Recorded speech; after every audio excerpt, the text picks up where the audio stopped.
안녕하십니까. M투자그룹 송팀장입니다. 미국 중간선거가 8일 이제 시작되고요. 중국의 제로 코로나 정책 관련 루머가 계속 돌고 있습니다. 그래서 이와 관련해서 몇 가지 뉴스 먼저 살펴보겠습니다. 일단 미국의 10월 고용지표는 좋게 나왔습니다. 그럼에도 불구하고 나스닥이 상승했어요. 그동안 고용이 나빠야 미국 증시가 오른다라는 논리가 작동했는데 이번에는 그렇지 않고 오히려 미국 증시가 상승했습니다. 하지만 국제 유가는 계속해서 오르고 있고요. 고용도 좋고 중국에서도 뭐 제로 코로나 정책을 푼다라는 얘기가 있기 때문에 유가에 영향을 받고 있습니다. 하지만 금리 인상을 함에도 유가가 오르는 것은 굉장히 달갑지 않은 소식이죠. 미국 중간 선거 이후에 보통 증시가 상승했다는 법칙이 있는데 이것이 이어질까라는 기사입니다. 그래서 이와 관련해서는 밑에서 설명드리겠고요.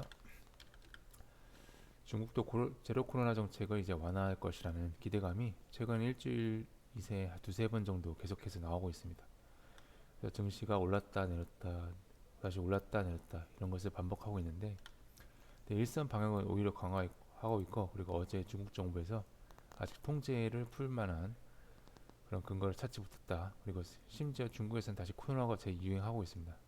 그래서 이 점이 현재 고려되고 있다고 볼 수 있는데, 독일 총리가 이제 중국을 방문하면서 바이오엔텍 즉 화이자 백신을 수출하기로 이제 합의를 했습니다. 그래서 중국은 화이자 백신을 첫 수입하는 것을 공식 허용했고요. 미국이 아닌 독일을 통해서 이 백신을 수입하게 되었습니다.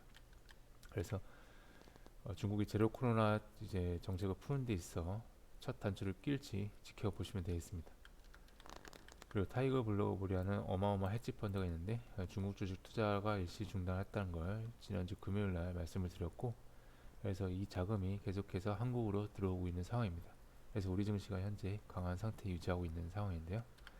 네, 그와 반대로 현재 재계에서는 현재 경영 정책을 굉장히 방어적으로 하고 있기 때문에 금리 인상에 따른, 그리고 인플레이션에 따른 이런 정책이 현재 우리 경제에도 굉장히 큰 부담을 주고 있음을 알 수 있겠습니다.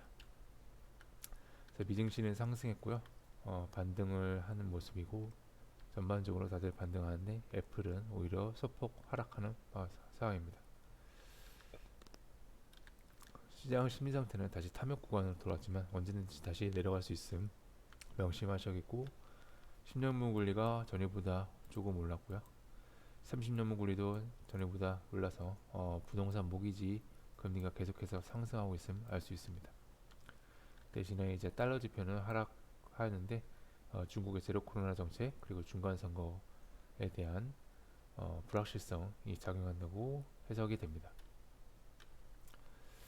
그래서 오늘의 반등이 정확히 어떤 이유 때문인지 올랐는지는 알 수 없지만 중간 선거 기대감이 선제적으로 들어온 것일 수도 있습니다. 그래서 8일날 미국 중간선거, 10일날 10월 소비자 물가지표 발표될 예정이고요.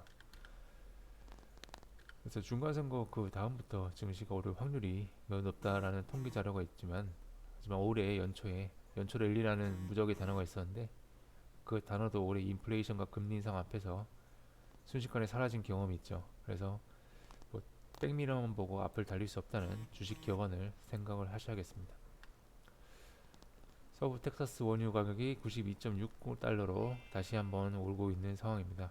그래서 이 부분이 신경을 거슬리게 만들고 있는데, 중국의 제로 코로나 완화 기대감이 여러 번 작동하고 있지만 현재 중국 정부에서는 공식적으로 부정하고 있습니다. 이번 중간 선거가 인플레이션의 심판 선거가 될지 아니면 인플레이션을 여전히 허용하게 하는 선거가 될지는 지켜봐야겠습니다. 금리가 여전히 5% 초중반 가리키고 있고요. 부동산 지표 여전히 높은 상황이기 때문에 10월 CPI가 내려갈지 않을지는 알 수가 없습니다. 그래서 여전히 높은 상태 유지한다면 금리 예상은 또다시 변동할 수 있게 됩니다. 지난주 금요일 우리 시장 경기감 속에서도 견고한 모습을 보여줬고요. 외국인 자금이 계속해서 유입된다는 점 고려하셔야겠습니다. 미국의 중간 선거가 있기 때문에 이번 주 일단 초반은 관망하라는 태도가 우세할 것으로 보여지지만 자금이 들어온다면 계속해서 강한 모습 이어갈 수 있습니다. 종목에 따라서 뭐 특별한 건 없지만 현재 부동산 가격의 하락이 굉장히 급격하게 진행되고 있기 때문에 정부에서도 암신 전환 대출을 내년부터 집값 9억 원까지 허용하겠다라는 이제 방침을 추진 중인 것으로 나타나고 있습니다. 그래서 9억 원까지 고정금리로 대출을 전환해서 시장의 안정화를 노리려고 하는 상황입니다. 어떻게든 이자 비용을 낮추기 위해서 한전에서도 한전채 줄이고 신용대출로 자금 조달을 착수했다는 소식. 그래서 여전히 금리에 대한 부분은 여러 부분에서 영향을 끼치고 있다는 점 확인하셔야겠고, 이러한 때문에 수요가 굉장히 감소하고 있어서 해상 운임도 굉장히 급락하고 있다는 점도 확인하시면 되겠습니다. 오늘 일정으로 서머타임이 오늘부터 종료가 되고요. 원희룡 장관이 사우디 방문해서 현재 협상을 진행 중인 것으로 확인되고 있습니다. 그리고 삼양식품이 라면값을 인상 예정이고요. 내일은 미국 시간으로 현지 8일부터 중간선거 예정되어 있습니다. 그리고 유엔의 기후변화 협약 총회가 예정되어 있고요. 이와 등과 관련해서 기타적인 일정도 예정되어 있습니다. 그래서 이번 한 주도 성공 투자하시길 바라겠습니다. 감사합니다.